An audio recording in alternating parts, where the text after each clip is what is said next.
The flames of conquest do not dim, they spread. Hugh Starfell, emboldened by the triumphs of his previous Draconic Conquests, now turns his gaze once again across the narrow sea. But war is not his only ambition. Guided by the whispers of his ancestors, Hugh sets in motion a daring plot to steal a dragon's egg from the proud Prestayn line. And as his banners rise and lands fall to his grasp, so too does the number of dragons ripe for capture. How Starfell marches ever closer to its destiny to become a house of dragon riders.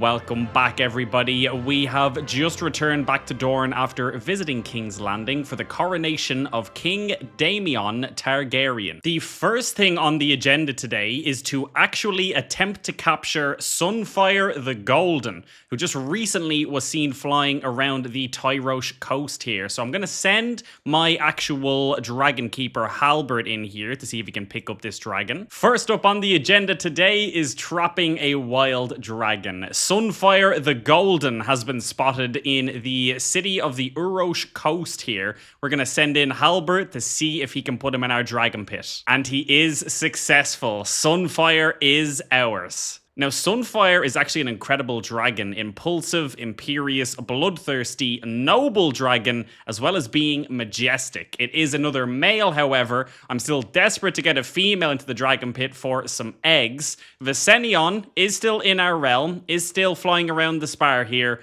but for whatever reason, we still do not have the ability to attempt a capture. So these are all the dragons that are currently in our dragon pit. We have Caraxes the Bloodworm, Sunfire the Golden, Green Comet, and Falcale. Falcale is being ridden by my sister, Lady Daria, and then we have Caraxes that's being ridden by my other sister, Irene. Honestly, I think I will just leave access to the dragon pit open, and then we'll just see whichever family member wants to actually bond with Sunfire the Golden here. Eventually, now that we have so many dragons in the pit, I would like to have my children accompany me to the dragon pit to see if we can actually get them to bond with the dragon. But for right now, I don't necessarily want to do this. Like, we could visit the dragon pit with Hugh and then see if he could actually try and tame Sunfire. But I'm not overly worried about that too much. The important thing is that I would love for our actual player heir to get a dragon. But obviously, like I said previously, because he is an adult, I cannot just ask him to come with. So we'll leave it open and we'll somewhat hope that Caswin ends up being able to bond with it. But even if he doesn't, shouldn't be too much of an issue. Interestingly, I've also come across another wild dragon here that wasn't pinned, Sarnor. Now, it does say flying around ruins, and when we actually click on the dragon, it is seemingly off map. I'm not sure if that is just supposed to symbolize the fact that it's not like in the known Westerosi world at the moment. It does say, though, that the host is Lady Arwen of Dunsbridge, which is just to the left of Dorne over here. And it does say that she has a wild dragon in the realm, so not entirely sure what's going on there, but we'll keep Sarnor pinned just in case. I'm also going to start off today just by actually seizing the remaining bits of the Kingdom of Lys here that are held inside of what is now Volantis. What I would ultimately like to do is eventually do a war for the entire Khalazar. That will be a significant amount of land for us here and get us very close to actually linking up our lands with our restored ruin of Valyria over here. But before I do that, let's try and actually grab the remainder of Lys first. Oh, and look at this. We have another son here, Lord Athis. Welcome to the family. We have actually reached the max level of Dragon Bond with Green Comet as well. So we are up to level 3 here.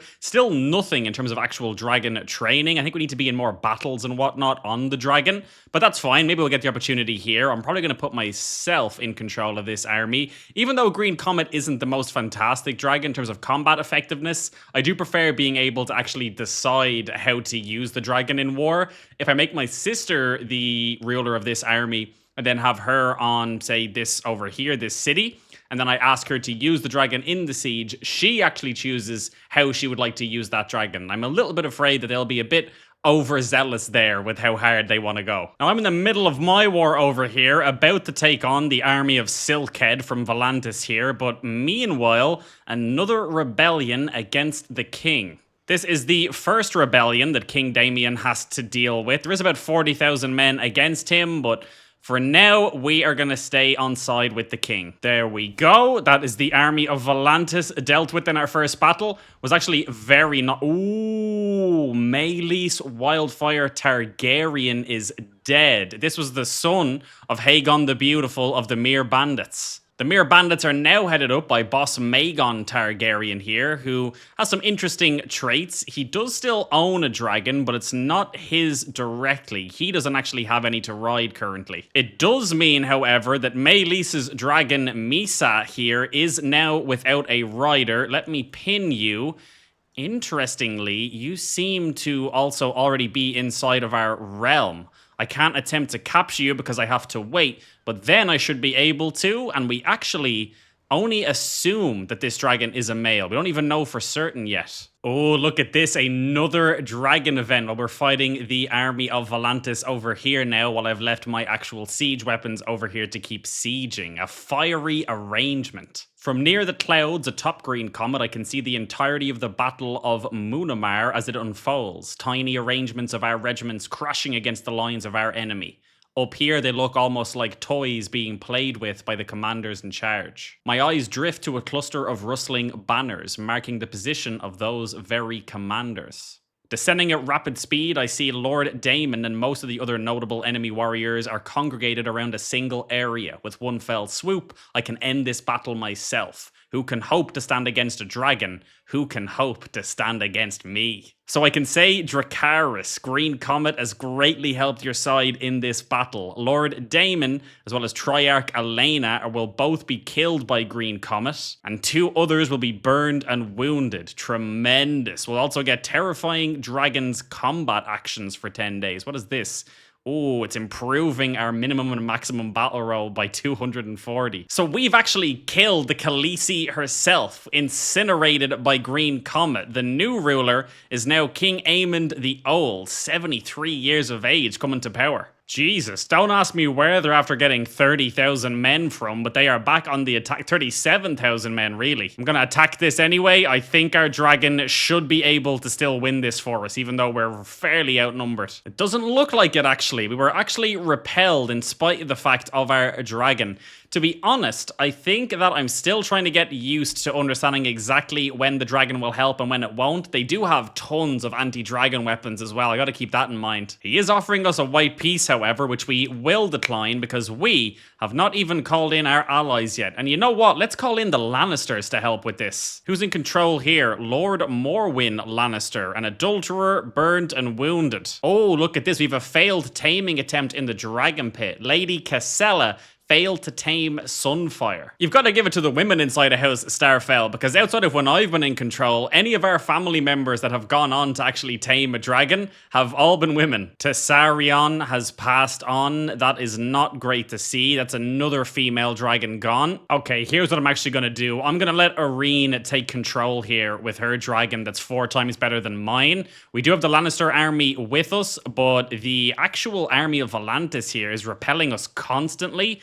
Hopefully, this will help us out with our allies and a better dragon in control. Come on, here we go, here we go. Big battle this time, big battle. Where's the dragon? Where's the dragon? There it is, there it is. Look, that's what we want to see. Oh my word, at long last, we have the option to actually try and capture Viserion. It's finally appeared. Halbert, don't let me down now. No, Viserion resists and Halbert was killed. Of course it doesn't work the one time we're trying to get a female. Okay, let's appoint a new head dragon keeper. Welcome, Brandon. Welcome. You're going to be heavily judged on your ability to capture Viserion or not. We do need to wait now another year. So let's focus on this war and wrap things up here. As you can see with these battles, if it was not for our dragon here, things would not be going good. We're no longer master of ships. That's perfectly fine. We basically lose very heavily in the beginning, but then once we have enough men left for the actual advantage to change, then we're fine. We have a new Maester here as well. Maester Gendry. Very nice, actually. Novice Physician, Hunter, Gardener. That'll do. I may have underestimated Volantis just a little bit here. Ironically, the army seemed a lot easier to deal with before we killed their ruler. So just to help out and finish this quickly, I've called in the Veil as well so that we can siege all this down. Because bear in mind, this isn't even for Volantis, this is just the remainder of what we need inside Elise. Now, this war is almost over, we're at 87% here. A few more sieges and we are good to go. Let's try once again to capture Visenya. Yes, well done, Brandon, well done. So we now have a female dragon in the dragon pit of Valyria. And we have tons of males in there as well. So hopefully Visenya may end up laying some eggs for us. Just recently, one of her previous eggs has actually been hatched by Megon here, who is obviously from the Mere Bandits. It was originally Hagon's dragon that we then took, but he's still going. He still had one of those eggs, and Corzion was just recently born. And there it is. The Dornish Draconic Conquest for the rest of the Lord Paramancy of Lys is complete. We can enforce our demands there. To be honest, we've actually learned a ton there on what it's actually like to fight Volantis. We would decimate an army of 30,000 and he would show up very soon after with an army of 40,000. Now, I've actually queued up for a ton of holdings inside of Valyria here to be completed. I am curious what other unique buildings there might be. We can figure out which ones we want to hold and which ones we want to possibly hand off as well. Oh no, one of my favorite dragons and another female, Gravefire, is now dead as well. To be honest, at least in terms of wild dragons, there's very few female wild dragons actually left around the world. Obviously, the King of the Iron Throne himself has some dragons that can have eggs inside of his dragon pit, but we've just taken the female off of the Mere Bandits, so they're going to run out of dragons eventually, and then it really just depends on where the remaining female dragons actually end up. With the death of Gravefire, it's only really Mere that we know to be a wild dragon that's a female. The rest are practically all male. I think there are some that we don't actually know yet, but even amongst those, I think many of them are assumed to be male, at least currently. And we've just taken, obviously, Visenya, which was the dragon that was laying eggs for the Mere Bandits. We know, of course, that King Damien has some dragons that can lay eggs in his dragon pit, but outside of that, unless somebody captures the wild dragons, I think it'll just be the Iron Throne and us that actually have the possibility to have a dragon lay an egg that we can hatch. Obviously, there's still other eggs around the place as well, which is why we are working on getting these last 3 perk points inside of diplomacy, so we can actually buy a claim on those eggs and then start to steal them. Honestly, part of me is tempted as soon as my army actually recovers to possibly even declare another Draconic Conquest for the Kingdom of Mere here, because we can grab almost all of it. Well, this basically is all of it because it's all held by one person at the moment. They are down to 3,000 men and almost 1,000 gold in debt. So I want to see what position they're in when we're up to our full strength. But if we can grab a kingdom that easily, I think we have to. Okay, I think we're going to do this, to be honest. We are almost up to our full strength, and Mere is still in a very bad situation. Let's declare this and start to actually do some damage. And we're going to try to do this without the help of allies as well. We shouldn't need them once I use the dragons effectively. I think what we really want in the ideal scenario is somebody who is riding Caraxes, for example. Where is she? There she is, with his 442 combat effectiveness. But ideally, if we can match that with somebody with a decent commander advantage as well, that would be incredibly powerful. Because right now, Lady Irene is not a fantastic fighter in and of herself, but her dragon knows exactly what he's doing. All right, so the army is raised. We're going to start sieging this down. We're already at 50% because they attacked us with a small force while we're still gathering, and our dragon absolutely tidied up. While we're doing this, though, let's also attempt to see if we can capture Misa here.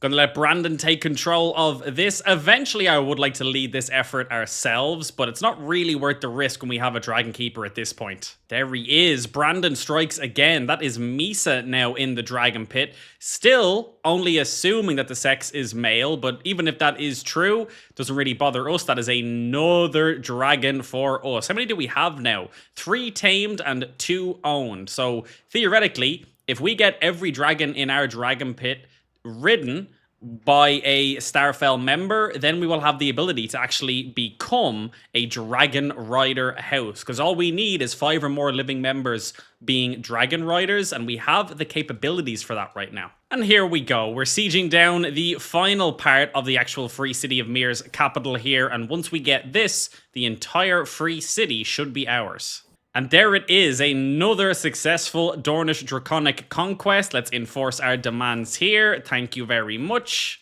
There we go, and after disbanding all of my armies, I'm now at 43 out of 4 domain holdings. Draconic Conquests are just ridiculously powerful. I mean, look at this. We basically sieged down one county here, and then some counties inside of the capital, had one battle at the start of the war, and that's it. The entire kingdom is ours. The High Lordship of Mir and the titles within it are all going to go to our good friend Royce Starfell of Mir here. Interestingly, this does actually take us above our overall vassal limit, which is arguably another reason why we may want to actually become independent soon, so we have some more control. Oh, look at this. I don't know if I actually got a pop-up for this, but Sunfire eventually was tamed by Lady Janice, the Quiet Star Starfell. Now, thankfully, for the time being, we were able to create some duchies there to reduce the number of direct vassals that we had. This has helped a ton with getting us below our actual vassal limit, but very important to know when we're considering future conquests that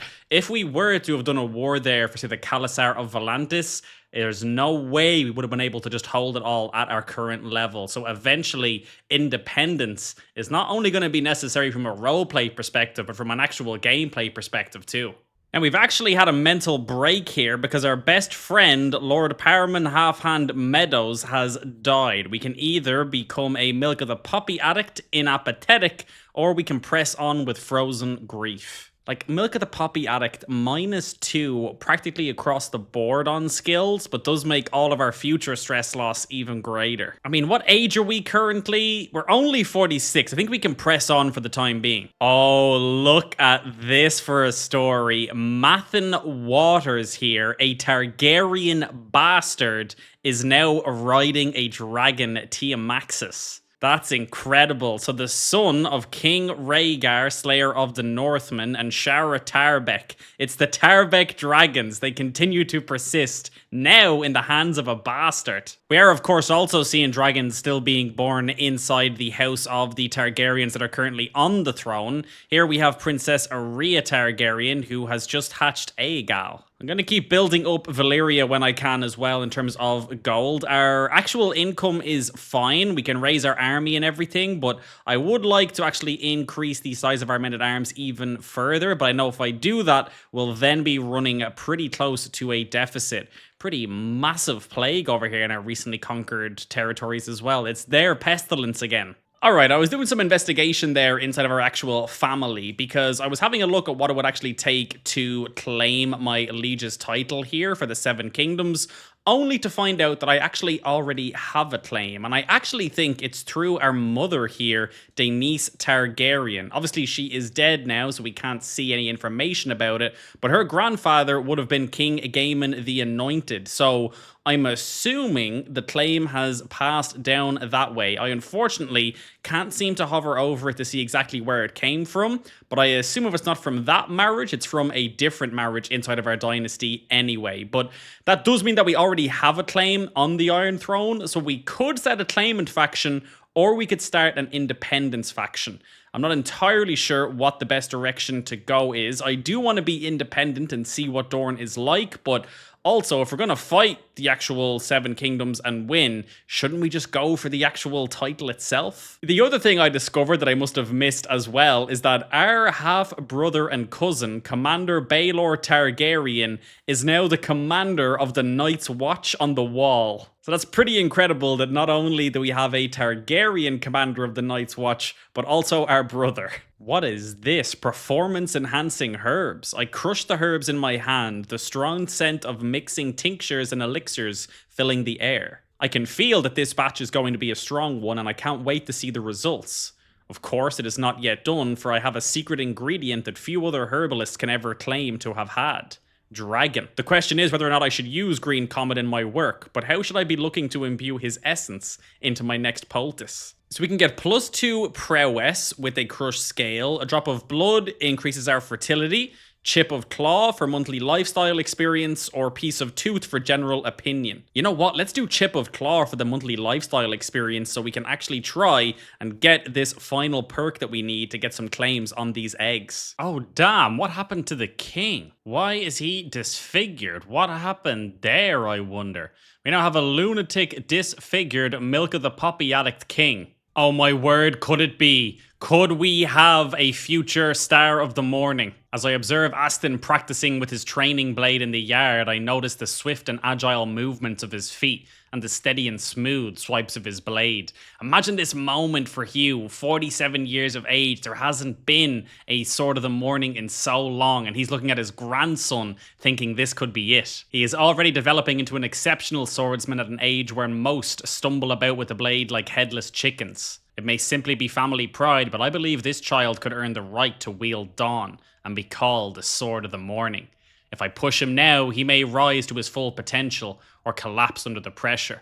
Is that a risk I am willing to take? Absolutely. His true training begins now. So Aston here is actually Casella Starfell, our daughter's son. So he's our grandson through Casella. Let's teach him dragon lore as well. You already see what I'm going for here. Imagine Sword of the Morning on the back of a dragon. At long last, we have picked up the trait of Accomplished Forger, which is tremendous. Now we need to find which egg we want to try and steal. One of the eggs that stands out to me quite a bit here is the Bloodstone Dragon Egg and the Ametrine Dragon Egg. They just seem quite unique compared to some of the others where there are duplicates. Honestly, I think we'll go back to the first ever time we had a look at this, to the Prestayn family, and try and steal the Tan Dragon Egg, at least for now. We are closing in on 20,000 prestige. If we could get to 10 again, we could always get another one, but for now, let's go with this. Okay, so we finally have a claim on a dragon egg. It is now time.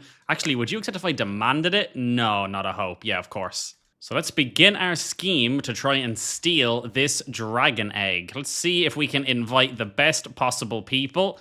I think this will be absolutely worth it. Even if I have to offer you a hook, that's fine. You can have it. Moros Baratheon, the Lord Paramount of the Stormlands, is actually willing to be our thief without even any questions asked. Fair enough. Our sister Irene will be our infiltrator. We'll also get you as well. You're actually within the Prestayn family. Okay. All right. That should leave us in a decent position, assuming this isn't found out immediately. But let's see. Oh no, our brother Orivel the Beautiful died. He actually died incapable as well. We have also now inherited a ton of other counties inside of Valyria as they're all starting to get built up. Are they all the same? No.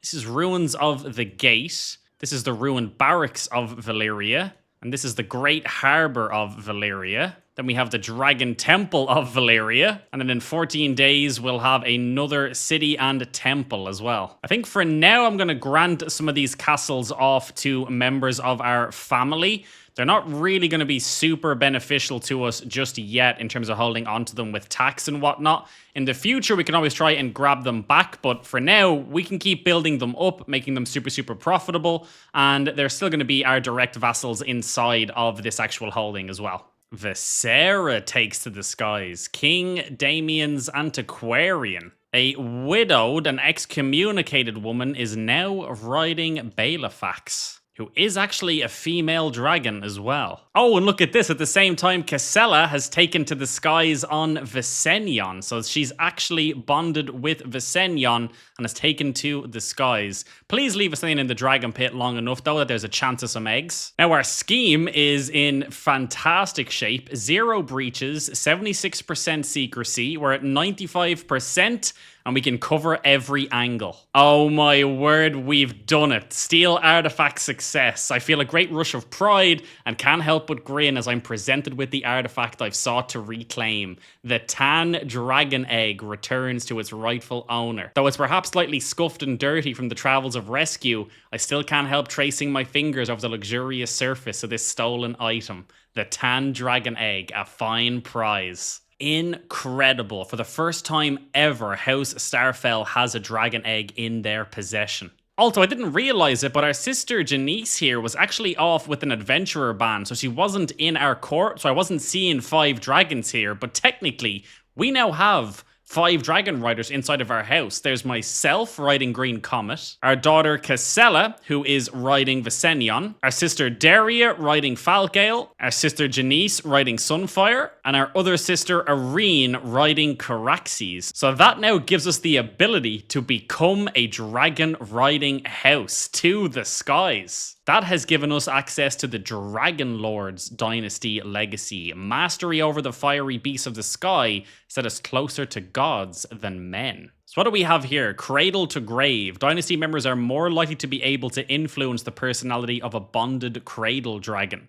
Dynasty members receive a boost to bonding experience when taming a bonded cradle dragon. I assume a cradle dragon is like when they have the egg when they're like still a child. Bonded blood is just bonding. No whips, just words means we're less likely to be wounded or killed in a dragon taming attempt. Master of the Skies gives us increased training experience and unlocks the ability to practice combat while we are actually riding our dragons. And Closer to Gods give us no limit to the number of Draconic Subjugation Cassius Belli's. That's pretty incredible. Very happy with that. We will certainly be working our way through that when we get more renown. Here is my question though. I really thought when we got an egg that there would be some sort of decision in here to attempt to hatch it. But evidently not. Evidently instead, my best bet is likely to give it to a child when they are born and hope that it hatches and bonds with them. I mean, I would love to give it to Aston here, who we're training to be Sword of the Morning, but 7 years old feels like it might be a bit too old to try and hatch it, and I don't know if we can just ask for it back. I'm going to give it to him anyway for the time being. We can always get more dragon eggs. We're already close to 10k again to steal another one. Let me give it to you and see. Part of me also thinks that I maybe don't have the ability to attempt to hatch it, seeing as though I'm already bonded with a dragon. The other thing that I think could be interesting is, obviously we have our claim on the Iron Throne, but part of me doesn't really want to do a claimant faction to actually just become the king, because then the run is sort of over. There's not much left there to challenge us really. But if we instead fought a war through a faction for our own independence, and then later tried to actually found a brand new empire, and then go to war with the Iron Throne as our own empire, that could be very interesting. Truthfully though, I imagine if I found this new empire, it won't have the mechanics of the Iron Throne with Lord Powermancies and whatnot. At least I don't think it will, but that's another option we have. Oh, look at this. We've inspired our liege to continue conquests across the narrow sea here, and he's just declared war against Cal Magon here in Volantis for just a city? Oh, come on. I thought it was at least going to be for a kingdom or something. You have dragons. Why aren't you doing Draconic Conquests? Oh no, a stone egg. I enter Aston's chambers only to see him sitting beside the fireplace at the edge of the room, clutching his dragon egg just over the flames. Tendrils of fire lick along the bottom of the scaly surface, and smoke dims the usual bright color of the egg. It's gone cold, he says, tears dripping down his face. I reach through the smoke and run my hands along the surface. The egg is as lifeless as a stone. Should I have him try another? And our tan dragon egg is now petrified and shown no signs of ever hatching. Well, that's a shame, but wasn't really expecting a success the first time round, so we will keep going for the time being. What we can do at least is put the tan dragon egg on display in our court, truly showing that we are indeed now a house of dragon lords. Oh, and look at this. It didn't last long at all. Visera, the ugly dragon Targaryen, is dead, and Bailifax is now on the loose. Let me pin you. That's another female dragon we would love to get in our dragon pit. Oh, well, my question has been answered as to why I kept entering into regencies all the time, and it's because I am actually fighting in the King's Conquest of Volantis here. It's the same event as before. We're just going to kill a ton of generals in one go here. That's fine. I somewhat expected I was being used in battle. I wasn't certain if our dragons were, but it's good to know that they actually have been.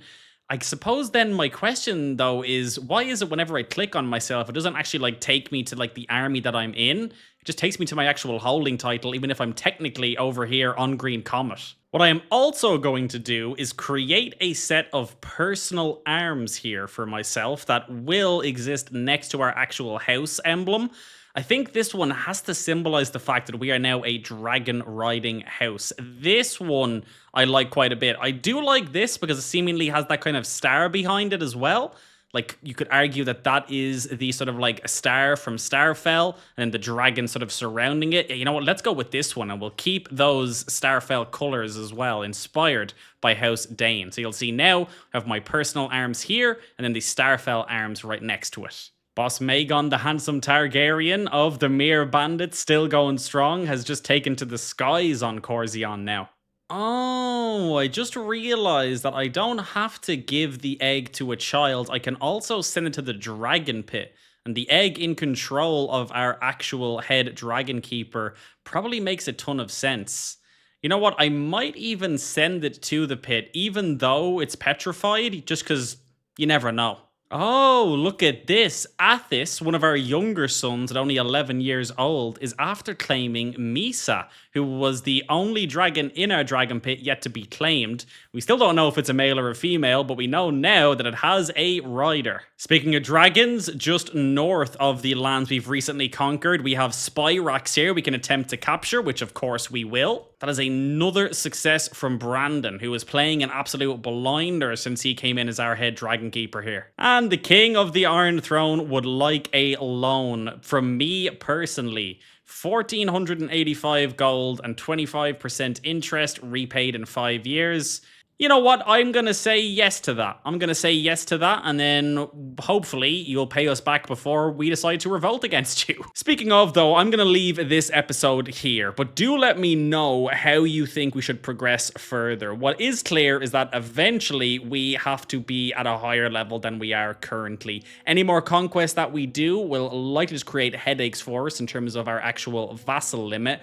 I am a big fan of the idea of becoming independent first, founding our own empire, even founding the empire of Valyria, and then actually just going to war with the Iron Throne and trying to conquer or subjugate them, do a terror campaign with dragons or something. Doing a claimant faction is interesting and would be challenging, but once it's finished, there's not much left to do. Whereas I feel like the ability to found our own empire, create our own rules, could be very interesting indeed. Dorne showing its independence not only by gaining its independence or gaining control of the Iron Throne, but showing that it can create an empire that's even better than the Iron Throne. Thank you all so much for watching this video. If you enjoyed it, please don't forget to like and subscribe. A massive shout out to all of our channel members helping to support the channel and everything that I do here. And as always, a very special shout out to our Emperor's Hands tier in Faustbred and Wyatt Laird. Have a wonderful day, and I will see you all in the next video.